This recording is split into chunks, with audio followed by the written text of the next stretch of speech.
কেষ্ট বিতর্কের আবহেই এবার অনুব্রত মণ্ডলকে নিয়ে যখন এত চর্চা চলছে, বীরভূমে কোর কমিটি কিন্তু বৈঠকে বসতে চলেছে। আগামী 14 তারিখ বীরভূমে কোর কমিটির বৈঠক রয়েছে। এখন প্রশ্ন হচ্ছে, এই কোর কমিটির সদস্য কিন্তু অনুব্রত মণ্ডলও। অনুব্রত মণ্ডল কি এই কোর কমিটির বৈঠকে যোগ দেবেন?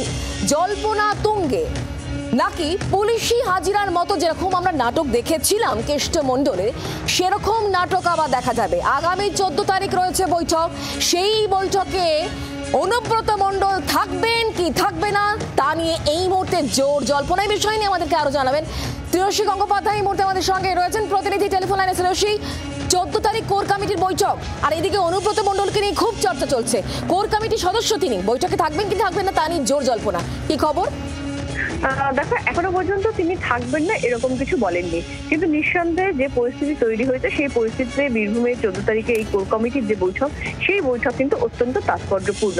এক্ষেত্রে আমরা শেষ যে কোর কমিটির বৈঠক, সেই কোর কমিটির বৈঠকে আমরা দেখেছিলাম যে এক্ষেত্রে অনুব্রত মণ্ডল তিনি ছিলেন, কিন্তু তার আগের বেশ কয়েকটি কোর কমিটির বৈঠকে কিন্তু তাকে দেখা যায়নি।